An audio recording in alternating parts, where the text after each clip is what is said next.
السلام علیکم فرینڈز، آج کی تازہ خبر کے ساتھ دی عرب انفو چینل میں آپ لوگوں کے لیے حاضر ہوں۔ آج کی ویڈیو میں ہم بات کریں گے ٹریفک خلاف ورزیوں کے باوجود وزٹ ویزے میں توسیع ہو سکتی ہے یا پھر نہیں۔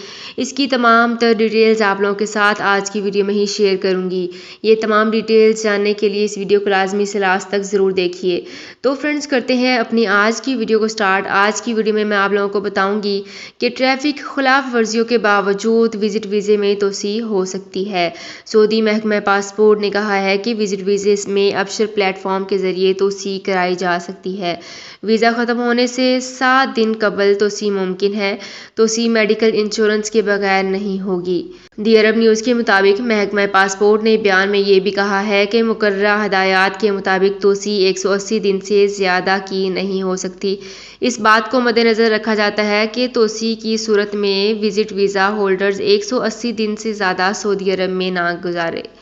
محکمہ پاسپورٹ کا کہنا یہ بھی ہے کہ اگر وزٹ ویزا ختم ہوئے 3 دن گزر جائیں اور توسیع نہ کرائی گئی ہو تو ایسی صورت میں جرمانہ بھی ہو سکتا ہے۔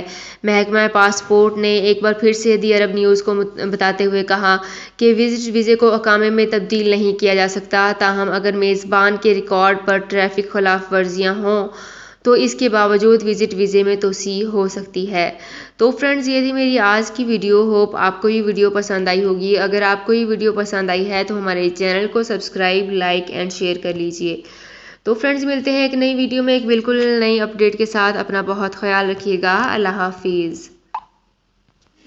سعودی عرب میں مقیم غیر ملکیوں کے لیے بہت بڑی خوشخبری آ گئی ہے۔ اب کوئی بھی شخص جو اپنے ملک جانا چاہتا ہے اور اس کا اقامہ ایکسپائر ہو یا اقامہ ویلڈ ہو، شرکہ بند ہو، مسسہ بند ہو یا کفیل چھٹی نہ لگا رہا ہو یا کوئی بھی مسئلہ ہو تو آپ ہمارے ساتھ رابطہ کریں۔ ہم انشاءاللہ آپ کو 3 دن کے اندر ایمبیسی کے ذریعے آپ کا خروج لگا کر آپ کو آپ کے ملک واپس بھیج دیں گے۔ کوئی بھی انڈین، پاکستانی، نیپالین، بنگلہ دیشی، سری لنکن یا کسی بھی ملک کا ہو، وہ آسانی سے بغیر کسی پریشانی کے اپنے ملک واپس جا سکتا ہے۔ جی ہاں، اسکرین پر آپ کے سامنے جو نمبر شو ہو رہا ہے اس پر آپ کانٹیکٹ کریں۔ انشاءاللہ 3 دن کے اندر آپ کو آپ کے ملک واپس بھیج دیا جائے گا۔ مطلوب کیس والے رابطہ نہ کریں۔ شکریہ۔